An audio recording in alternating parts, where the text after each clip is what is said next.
La dinámica era la siguiente.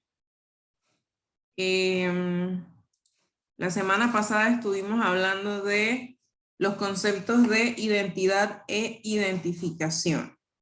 Más que nada, los estudiantes y mi persona estuvimos discutiendo como la definición de ambos conceptos y algunas características básicas de ellos. Entonces, ahora les corresponde a ustedes hacer lo mismo. Entonces, vamos a empezar. Denme un segundo.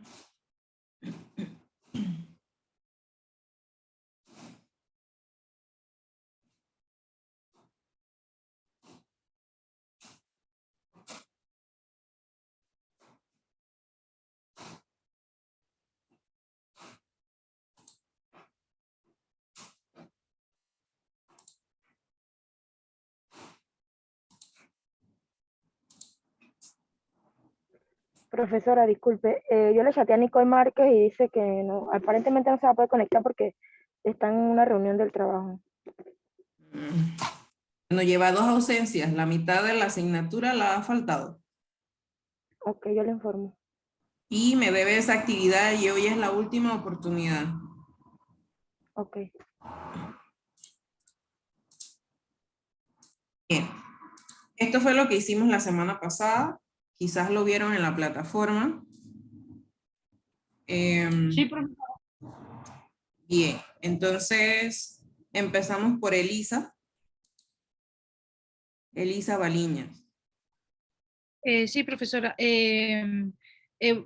Bueno, yo entiendo por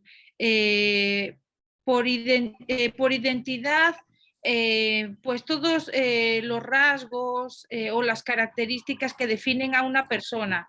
Y yo entiendo por identificación, ¿cómo decirlo así? Como los procedimientos para uno obtener de un cuerpo o de una persona esas características. Bueno, la identidad, yo entiendo que es algo que define a una persona viva y entonces cada persona, por ejemplo, en Panamá tiene su cédula de identidad que la marca como persona viva. Y entonces, como identificación, pues yo entiendo que puede ser la dactiloscopía, que permite identificar las huellas de una persona y decir, bueno, esta persona es tal, o la genética que dice, por ejemplo, esta persona es hija de tal persona. Eso es lo que yo más o menos entiendo por identidad y por identificación. Ok, perfecto. Melania. Sí, profesora. Podemos decir pues que voy a primero hablar el término de identidad. Identidad por lo menos son todos aquellos datos que nos hacen a nosotros mismos, o sea, que nos van a diferenciar de los demás. Ya sabemos que el ser humano es un ser complejo, pero que vive dentro de una sociedad y por lo tanto tiene su rasgo como persona de forma biosocial, de forma psicológica también, y de forma social, que es el espacio donde ella se relaciona dentro de una comunidad, que para mí es lo más importante. Esa es la identidad. Cuando nosotros hablamos de identificación, pues se refiere más que nada a lo que se representa una persona en el caso de identificarla, porque desde que nacemos hasta que morimos necesitamos una identificación. Por lo menos cuando nacemos tenemos nuestro registro de nacimiento y cuando morimos tenemos lo que nos dan para la hoja de defunción. Entonces allí nos identificamos de esa forma y por lo menos nosotros allá en España desde que nacemos se les da un número de identificación que viene siendo aquí el número de cédula, donde va a poner lo que es su fotografía, su sexo para identificarlo. Eso es como persona viva. Y en el caso de persona muerta, pues tenemos también que llevar un caso riguroso para poderla identificar, que viene a ser el caso, por lo menos, saber cuáles son sus huellas, cuáles son algún rasgo que ella tiene y así, profesora, es lo que yo entiendo. Ok, perfecto. Bien.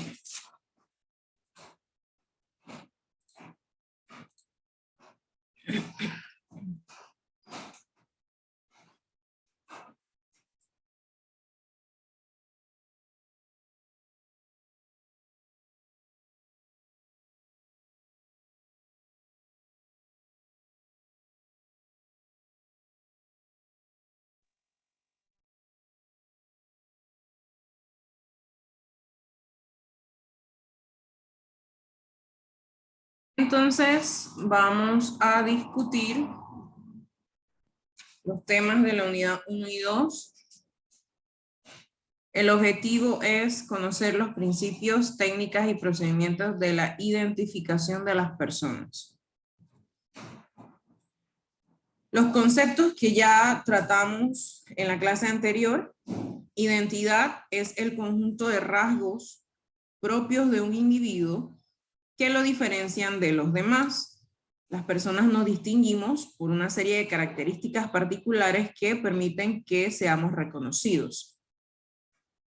No solamente desde la fecha de nacimiento, el sexo y todo lo demás, sino otros aspectos fenotípicos, es decir, de expresión física, cosas que podemos observar. Aunque en la actualidad, ya sea por cirugía plástica o por algún tipo de intervención de la tecnología, podemos tener otras personas que suplantan nuestra identidad. No solamente nuestro documento de identidad, sino nuestras tarjetas de crédito e incluso parecerse a nosotros. En la identificación, es un proceso que permite ubicar a una persona dentro de un contexto social y legal, ya sea que es una víctima o un sospechoso. ¿Qué hacemos con las personas vivas? Bien. Identificarlos es un objetivo primordial durante la investigación de casos de desaparecidos, por ejemplo. Víctimas de secuestro, personas que han sufrido trauma, posterior amnesia, niños y personas con algún tipo de enfermedad mental que limita de cierta forma que ellos puedan decir quién es. En el ámbito penal, pues cuando se trata de identificar a presuntos responsables de la comisión de algunos delitos. Lo que les mencionaba, la intervención de la tecnología moderna, aportando valiosas herramientas y también tiene sus desventajas, ¿no?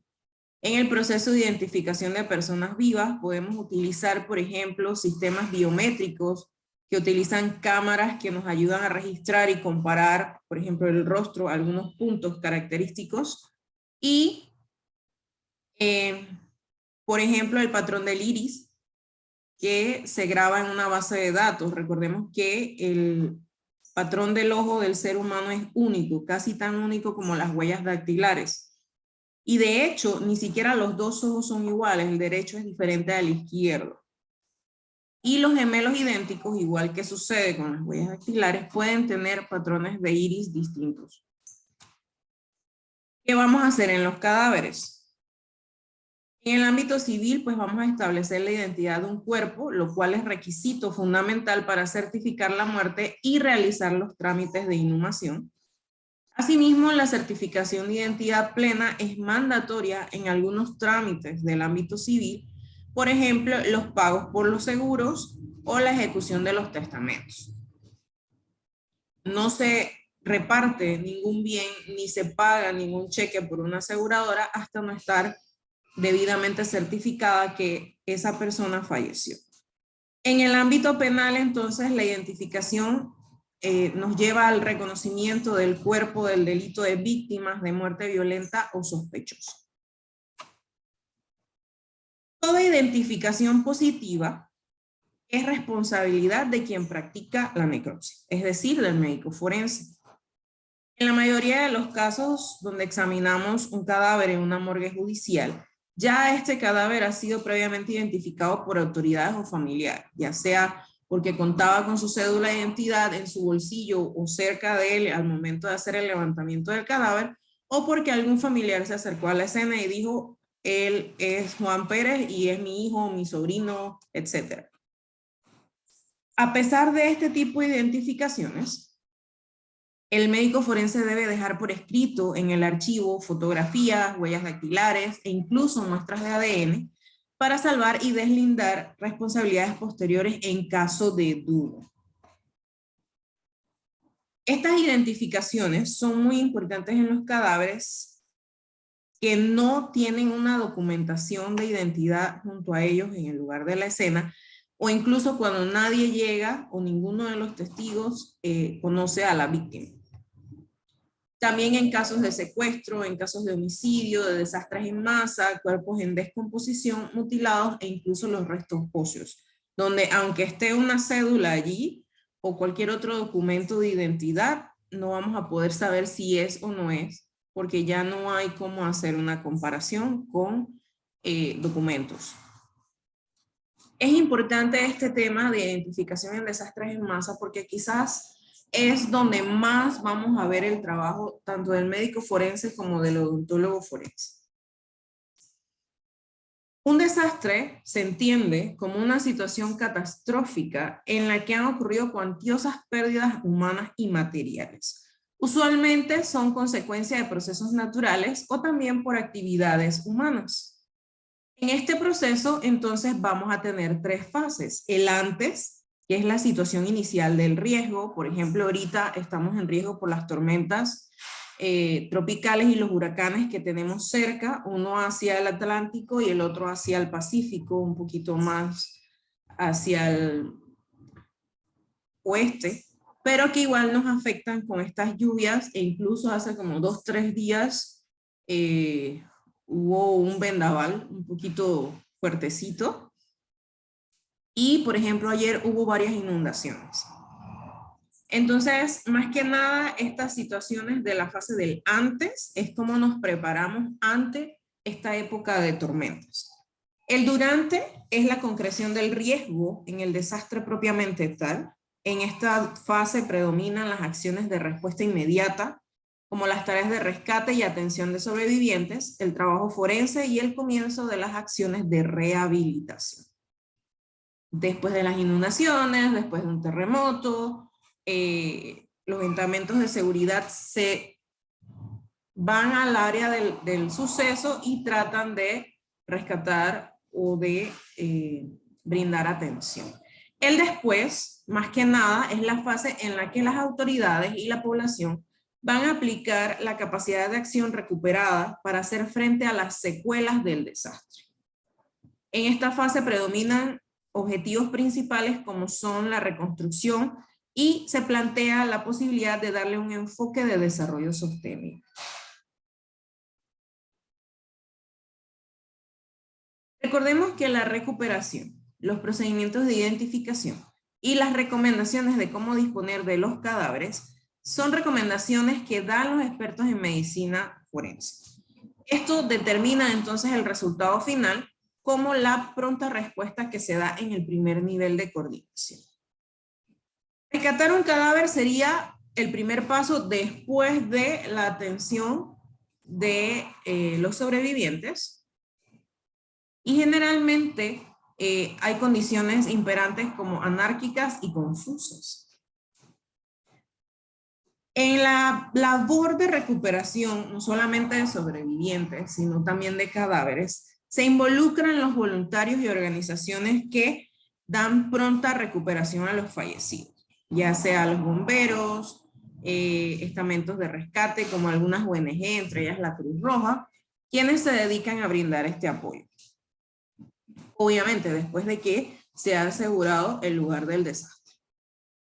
Los primeros días consecutivos al desastre es un poquito difícil coordinarse, porque hay tantas personas trabajando que en realidad se vuelve tan confuso y tan difícil que alguien del Ministerio Público o del Instituto de Medicina Legal pueda darle órdenes o recomendaciones directamente a los voluntarios que están haciendo el rescate de los cadáveres. Luego de que se recuperan estos cadáveres, debe darse el cumplimiento de algunas recomendaciones que están en los manuales específicos para este tipo de temas, y es esencial para una identificación eficaz. Esta etapa de identificación puede durar de días a semanas, puesto que también dura de días a semanas recuperar los cadáveres. Y esto también va a depender de la magnitud o la dimensión de la tragedia. Debemos también tener en cuenta otras cosas que pueden retrasar el proceso de recuperación e identificación, como problemas de logística, administrativos, sanitarios y la seguridad para el personal voluntario y el personal forense. Estos cadáveres entonces van a ser depositados dependiendo de algunas opciones de almacenamiento, incluyendo la sepultura temporal. La identificación de los cuerpos es un complejo y multidisciplinario proceso de confrontación de datos del fallecido con la información disponible sobre personas desaparecidas. Por ejemplo, podemos utilizar el reconocimiento visual de la vestimenta de la persona antes del hecho y compararla con la vestimenta del cadáver que tenemos en la mesa o en la sala. Otra opción sería también reconocer algunas cicatrices, tatuajes o si la persona tiene prótesis. Cosas que son básicas, sencillas y que nos ayudan a identificar un poquito más rápido dentro de desastres en masa. Al final entonces, según la magnitud de este desastre, la mayor parte de estos casos se resuelven según los elementos básicos que podemos observar y comparar de forma rápida, pero siempre es necesaria la identificación científicamente positiva, utilizando métodos antropológicos forenses como la comparación de huellas dactilares, análisis odontológicos forenses y pruebas de ADN, que quizás en el momento y por la magnitud del hecho podemos guardarlas y posteriormente entonces hacer el proceso de análisis para tener la identificación positiva. Igualmente, aunque logremos identificar estos cadáveres, no son entregados inmediatamente a los familiares, porque dejamos para el final entonces todo este proceso complejo de comparación para devolverle a sus familiares el cadáver de alguien.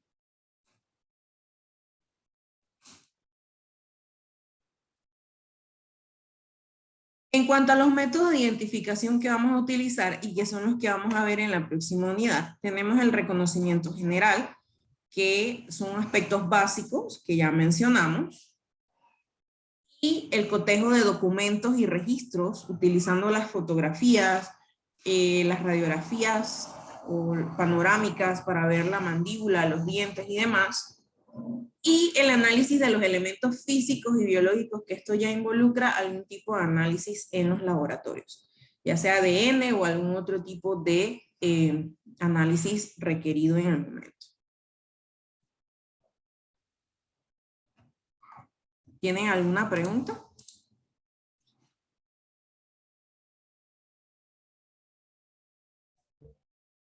Profesora, a modo ahí de que ayer, bueno, en estos días no estuve haciendo un poco de la asignación que nos dejó y había hablado sobre los sistemas manuales y sobre los sistemas automáticos, ¿no?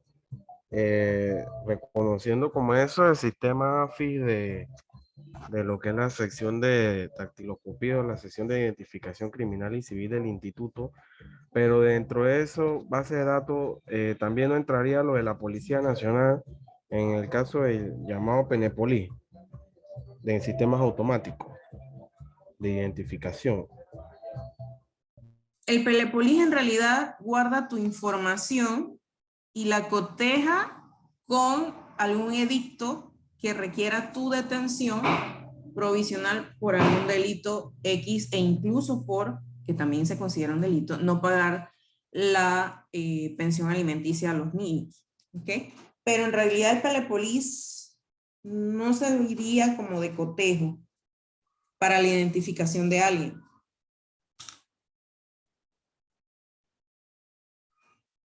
Si usted me dice registro público, yo le digo que sí.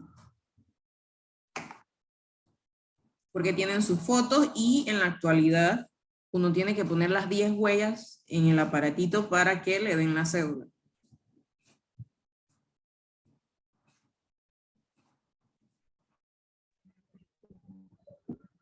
Profesora, yo quería hacer una pregunta.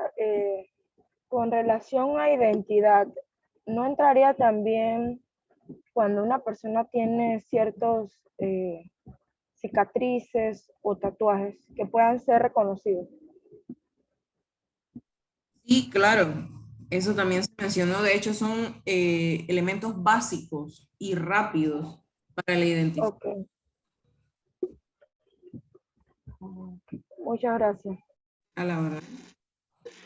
Profe, aunque en el Telepolis aparezca la foto de la persona también, ¿no lo considera? Mm, no del todo, no del todo. Porque, como le digo, yo cuando en mi rol de servicio comienzo a pedir cédulas para pasarlas por el Redopolis,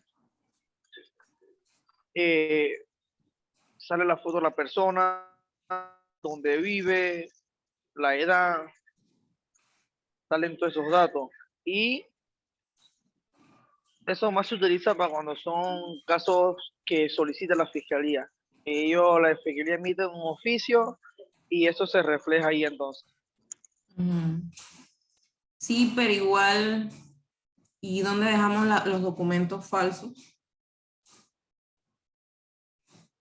Profesora, yo Profesor, considero que un Telepolis no es lo mismo para hacer una identificación de una persona, por ejemplo, en el caso de una persona muerta. Tú no puedes usar el Telepolis para una persona muerta, pero tú puedes usar el Telepolis para situaciones específicas. El Telepolis lo usas en la calle para identificar a la persona que está viva es en una situación específica. Que te dice te piden tu licencia y ya ahí está establecida dentro del esquema que tiene la policía. Pero eso no es lo mismo y ni sirve para identificar a un muerto. Tú no puedes Sí, poner un es Telepolis donde muerto. exacto, es un poquito complejo. Porque igual si yo presento un documento de identidad falsificado, lo más que usted me puede decir es que, bueno, está falsificado, no corresponden los datos con la foto o la foto con los datos, como sea. Entonces, si profesora, están disculpe, así, así, no. Dígame. profesora, yo le decía era, es que por lo menos como usted había dado la acción de personas, en el ámbito penal de personas vivas, o sea, yo no lo coloqué, pero yo tomé en consideración el Penepolis, ¿no? Al igual que lo que es el sistema AFI, porque ahí en el sistema AFI solamente están reseñadas precisamente las personas que han cometido delitos. O sea, eso sería un sistema de identificación automático mediante equipo electrónico. O sea, por lo menos nosotros en la experiencia, en un accidente de tránsito hace un par de años, donde había unos hermanos que eran gemelos, generalmente a veces los gemelos tienen a cambiarse la identificación, ¿no? Ujú. Entonces muere uno de estos hermanos en el accidente de tránsito y prácticamente el acta de la Fiscalía y el Ministerio Público se había hecho en base al otro hermano, que era que estaba vivo, no al que realmente había fallecido. Entonces, para eso se comisionó al Instituto de Medicina Legal, entonces para que se hicieran las respectivas pruebas de ADN como un sistema un poco más fiable de identificación, igual que el de dactiloscopía, ¿no? Ujú. Exacto. Recuerden que no solamente están las personas que alguna vez han sido investigadas por un hecho delictivo, también está el personal que trabaja allí.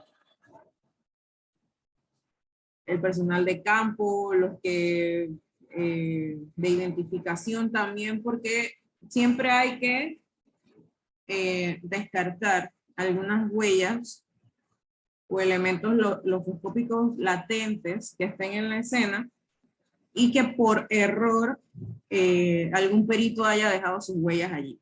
Así que no es solamente para las personas que han cometido delitos, también para el personal.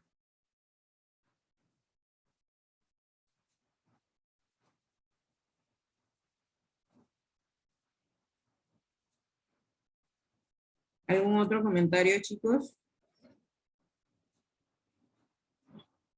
Profesora, también las bases de datos de ADN. Es decir, si se analiza en un cadáver, por ejemplo, o en una persona, se obtiene el perfil de ADN, se puede, y es desconocida, y se puede cotejar con las bases de datos de ADN, y entonces ese pusimos que sería un método de identificación. Sí, pero nosotros no manejamos una base de datos como tal de ADN, sino que hacemos comparaciones. En otros países sí se maneja una base de datos de ADN. Gracias. Y el ADN en realidad funciona para vivos y para cadáveres. Para vivos, pues, por temas de secuestro, personas que han perdido la memoria, cosas así. Y para los cadáveres, pues obviamente, si no tiene una identidad, una identificación, se maneja el ADN también para cotejar con algún familiar.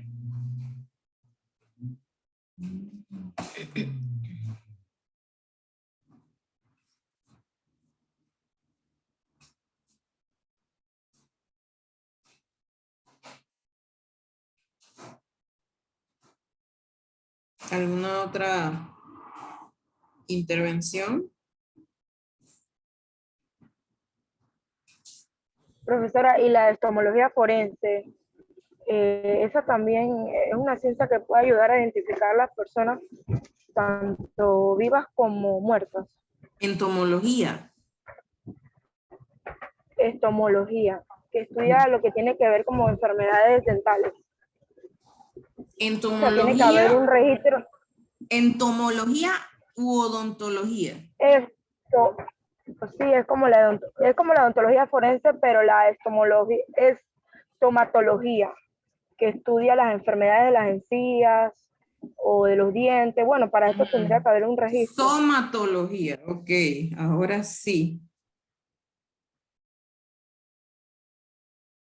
Eso depende. Es más fiable una radiografía de estas panorámicas que uno se hace para ver los dientes que la somatología. Tiene que ser una enfermedad muy, muy única, específica o muy poco común para que te funcione como para identificar a alguien. Profesora, disculpe, Ok. yo me arrocho nuevamente aquí en la intervención. Dígame. Profesora, yo ahí sí coloqué en el cuadro lo que son los peritajes de la unidad de diseño e insignia del instituto, ¿no? Más que nada por lo que es el análisis de los tatuajes de libertad, sería en personas vivas, igual que también se puede identificar en personas muertas, ¿no? Lo que son los análisis de tatuajes que generalmente eso, cuando va a la sección de identificación, sí se deja plasmado la cantidad de tatuajes, vista fotográfica. O sea, Sí, ya correcto. entonces sí lo coloqué ahí en persona viva y muerta. Correcto. Bien. Ese taller cierra hoy. ¿Ok? Ya cerró, profesora. Creo que cerró a las 8 de la mañana. Sí, correcto. De allí tienen el foro. Que el foro... Ay, no me acuerdo cuándo cierra. Hasta el 15. No, el taller 2 hasta el 15. No, el foro.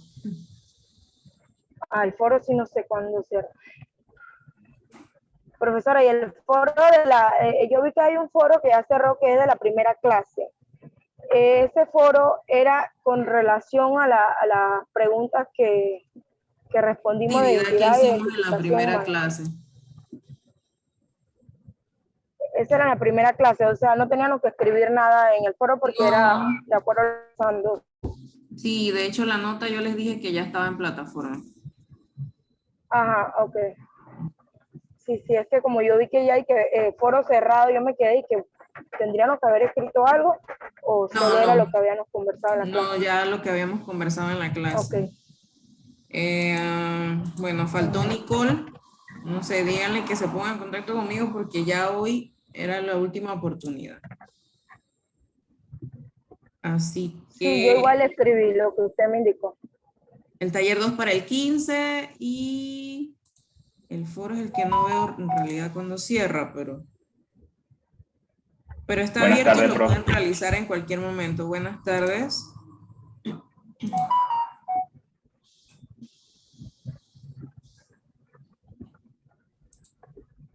Profe, ¿usted se refiere al foro la primera?